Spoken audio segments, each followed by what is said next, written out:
everybody, it's Dr. Sandman. I hope that all of you are doing great. Today I'd like to start a new, oh God, can I not slur my words? I'd like to start a new video series called Mug Mutterings. I might switch the title, maybe, but that's the basic idea. Because I wanted a way to show you all of my mugs, because I have a lot, and also not just it being me showing you all of my mugs. So, I'd like to talk about things today. The first topic that we're gonna tackle is my issue with Greyhound. I have a very intense disdain for Greyhound now. But anyways, we're gonna get to that soon. This is my mug for today. It has the French flag, Eiffel Tower, and mistranslation. I would know because I speak French, but it says, in French, it says, to love another person is to see the face of God, which is a line from Les Mis, which is one of my favorite musicals. And this was made for me, well, the mug was made for me, but it was designed for me by my friend Allison. So Allison, if you're watching this, I still have it and I still love it. I wanted to start off with this mug because you could see it's starting to wipe away just a little bit, and I wanted to preserve it in the recordings of YouTube. So today the boire du jour is cider. I was gonna call this tea talks, and then I realized that was gonna be a blatant lie because this is not tea, and it's not gonna be herbal tea for anytime soon. However, something we need to discuss: Greyhound. If you've seen one of my more recent videos, you know that I went to Hell and Mega Tour. I went to the Pittsburgh location, and it was very fun, and I had a great time. I had no issues going down there on the way there, but then I had to get back home, and I had to get back home quick because I was taking off work, and the next day, and the day that I was supposed to get back was the day that I was supposed to start work again. Hell Mega Tour happened on a Thursday. I was supposed to be in transit coming home all Friday and supposed to start work on Saturday again. So that's not what happened. So Hell Mega Tour happened, and immediately after the concert, we drove to the train station. Not the train station, I'm so sorry, the bus station, the Greyhound station, because my bus was supposed to leave at 2 a.m. So we got there at 1 o'clock because I wanted to be there nice and early in case there were any complications. And if I had gotten there any later, I would not have heard this announcement. My bus was delayed for 5.5 hours. Yes, 5.5 hours. So, and we didn't know why. I asked, and I made sure, I checked with everyone, my friends checked with everyone, my friends Z and G were there, and they helped me figure out what was going on, well, figure out what I was gonna do about whatever was going on. And we asked all the staff there, and they said that they didn't know why it was delayed or like what was going on. They just know that it was delayed for 5 hours. I was like, oh my god. 5 hours, 5.5 hours. And I was like, this is not ideal, but it's workable. Like, I'll just stay here at the station for 5.5 hours. I don't mind. I stayed there, and I had been awake since 10 a.m. the day prior. So I had not slept or napped or anything since 10 a.m. the day before, because that's when I got up to get ready to go to the Hell Mega Tour concert. I was just vibing there, listening to music, charging my phone, daydreaming, doing whatever I could with what was ever in my bag. And it rolls around the time, it's not quite 5.5 hours, but there was another bus that was supposed to leave a little bit before the 5.5 hours were up. Oh no, a little after the 5.5 hours, but 5.5 hours were up. I was sitting on the floor waiting at the terminal or the gate or whatever, and there was no bus there. There just wasn't a bus. And there were some people there who were waiting as long as I was. And then there were some people who were going to get a bus to the same location an hour or two after the delayed bus was supposed to come, and it never came. And so we're like, okay, well, there's this other bus, so maybe they'll let us get on that one. Surely it's going to the same location. And that bus also did not show up.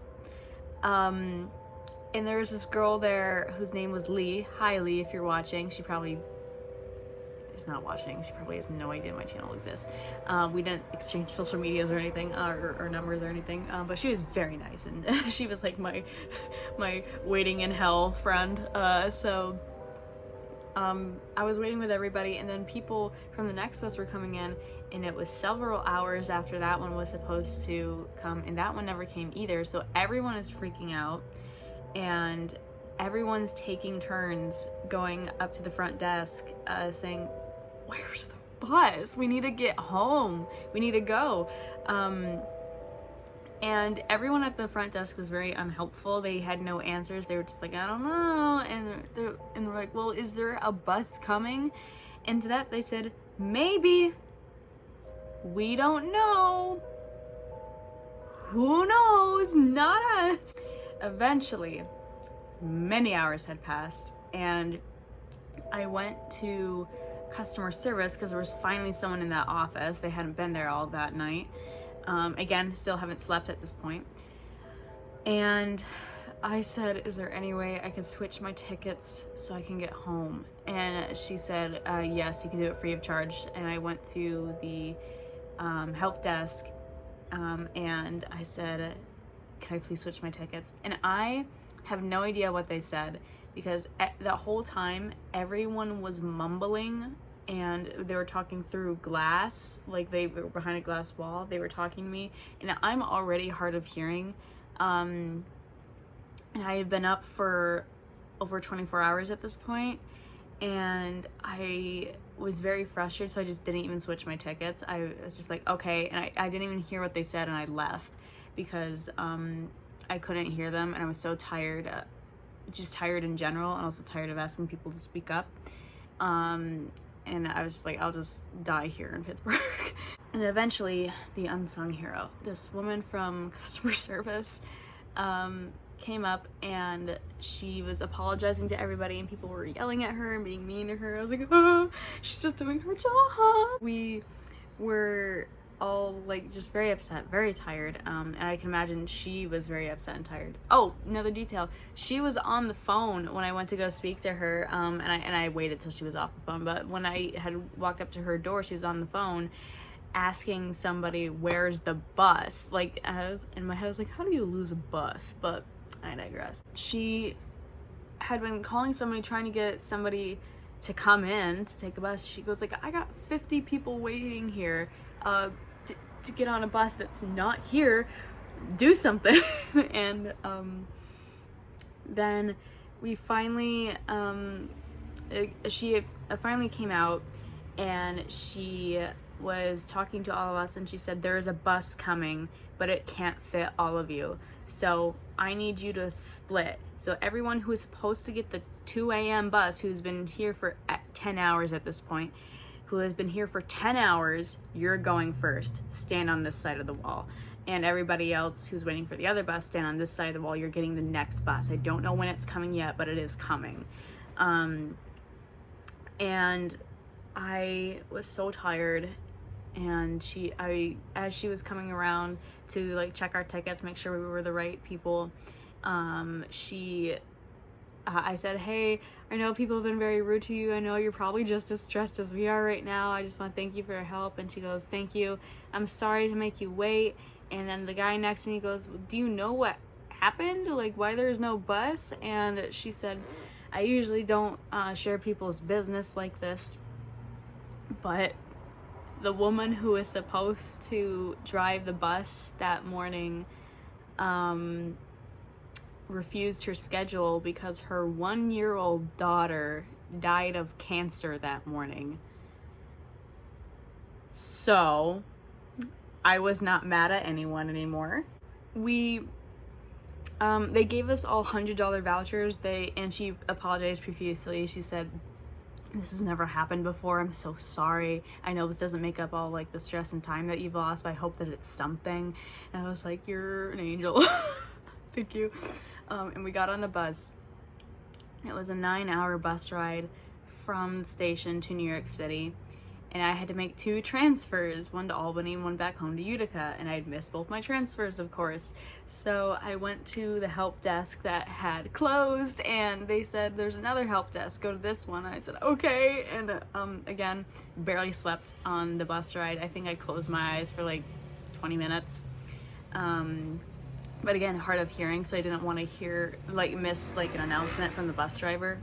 And I went to the other help desk, and there was this big tall man, and I said, "Can you help me?" And he said, "Sure, what do you need?" I said, "I missed both my transfers and I want to go home." And he said, "I was waiting, the bus was delayed for 10 hours. He goes, 10 hours? And I said, "Yeah." And he goes, "That's inhumane. I'm so sorry." I said, "It's okay. I just want to go home." And he goes, "Okay, these are Greyhound bus tickets." The Greyhound the help desk does not open for another 2 hours. And he was looking up the possible buses. He's like, "Where are you going?" I said, "Utica." And he was looking up the possible buses that could take me there. And he goes, "It doesn't look like there'll be one to Utica until tomorrow."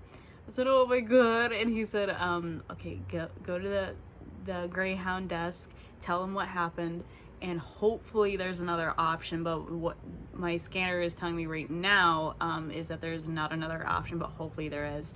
And he apologized that he couldn't help me more. I said, "It's okay." And then I waited at the Greyhound station. I waited for a couple hours, and then they opened up, and I told them what happened. And she said, "There is this option, but you would have to wait until 2 p.m. and to get onto another bus, 2 p.m. the next day." Again, I hadn't slept yet. I said, "Is there anything else?" And she said, "It would get you home at the same time, but there is an earlier bus you could take. It's just there's a layover that's a little bit long." I said, "I'll take it. I just want to get on a bus as soon as possible." And she said, "Okay, the earliest I can get you is 8:30 a.m. on a bus to Albany." And I said, "I'll take it." And that's what I did. And then I walked around outside the bus station in New York City all by myself. And I found a Burger King, and I got the Impossible Whopper, made sure it was vegan. And I ate that, and that was the first thing I had eaten in a long time. And then I was just wandering around the bus station. Oh my god, I forgot I got kicked out of a bar. So there was this there was a pub in the Greyhound station. It's very big, it's New York City, of course. And I went in there hoping to get food or a drink, but they were closing soon. So also I don't drink. So I went into this pub, and I said, "Can I charge my phone and order something?" And he said, "Yeah, sure." And I charged my phone because, okay, so here's the thing about the Greyhound station. There are no outlets anywhere to charge your phone. There are no outlets. There are stations where you could buy something to charge your phone, like a charger, but there aren't outlets. There's nothing to charge your phone anywhere in the Greyhound station or the bus station in New York City. Just in case you're wondering, there's nothing there to charge your phone. It's ridiculous. Or charge anything. There are no outlets. And so that was the only place I could charge my phone. So I charged my phone for a bit, and I said, "Can you make this drink?" Because I don't even remember what I tried to order because I don't drink alcohol. And guys, I'm 23 now. I've been able to legally drink for 2 years. I have never been in a place where I felt so strongly I do not belong here. It's it was all because I didn't know how to order a drink, but I asked him how to make a drink that I thought he could make. I actually texted my friends and said, what's a drink that doesn't taste like alcohol that I could order at a pub? And they gave me some suggestions, and everything that I asked if he could make it, he said, no, we can't make that. I said, okay, and I got a water, and this is before I had found out that there was a Burger King nearby, where I had gotten food, and eventually he said, I'm gonna have to ask you to leave because you're not ordering anything, and you're just charging your phone, and my boss doesn't like people using our electricity without ordering anything. And I was like, okay, I understand, and I left. I felt really bad, but you know, life. After I'd eaten, I went back to the station, and I just found a place that was mostly unoccupied by people, and I just sat there and waited. And I fell asleep for maybe an hour at some point, but that's it. I had gotten maybe an hour and a half sleep within the span of 2 24-hour periods at this point. I got on my bus at 8:30, and then I did not sleep on that bus either. And then I got to Albany, and it was another 5.5 hour wait to get on my bus home. So I went to Denny's, and then I went back to the bus station, and I sat there. And I waited, and eventually the bus did come to Utica, and I got home safe and sound. But so that was Saturday. So that was the day that I was supposed to come into work again. I had to tell my manager, Julie, I had to say, hey, I literally physically can't be there. There's no possible way that I could be there. I am so sorry. And luckily she was too understanding. She was so understanding, and she said, it's okay, don't worry about it, get home safe. I said, I'm sorry. So I had not showered, I had not taken off my makeup, I had not slept, I had barely eaten, and combined hours, I think it was over 20 hours that I had lost trying to get home. So yeah, that was my Greyhound experience. I am not keen to go on another Greyhound at any time in the future. So thank you for watching. I hope this is not reflective on all of Greyhound, because my other Greyhound experiences have been, for the most part, okay. Again, like I said, I got down there fine. Also, when I learned the reason why the first bus driver did not show up, all I could think was, I am not mad at anybody for anything at all, ever. Like, because of course, like, if something traumatic is even too light of a word to use for that. That's like kind of like earth-shattering, life-shattering for you. If that were to happen to me, losing your 1-year-old child to fucking cancer, I was not mad at anybody about anything. I was like, this is life, and I am okay. You take all your time, you do what you have to do. If you get a bus, that's okay. If you don't get a bus, that's okay. I understand, things happen. I felt really awful for that bus driver, because like, of course they're not capable of driving or coming into work. Like, God, like I don't even know how you would come back to work after that. But so that's my journey with Greyhound. I don't know if this is a don't use Greyhound, or if this is a sad story about a woman who lost her child. Who knows? Maybe it's both. Maybe it's both. So thank you so much for watching. If you enjoyed that video, I hope you enjoyed it, because I didn't enjoy going through all that. I want to make it clear, I am not the victim of the story. The victim is that poor woman and her child. I just wanted to explain that story because in one of my more recent videos I had mentioned it briefly. Oh yeah, in my How to Make a Tour vlog I had said, oh yeah, you know, that disaster with Greyhound. I'll talk about that another time. And this is that time. I hope that you enjoyed the video. If you did, give it a thumbs up. And if you want to check me out on social media, I'll leave it in a link in the description below if you would prefer. And subscribe for more videos. And if you have any other things that you'd like me to talk about on Mutterings, let me know. I love you. Bye.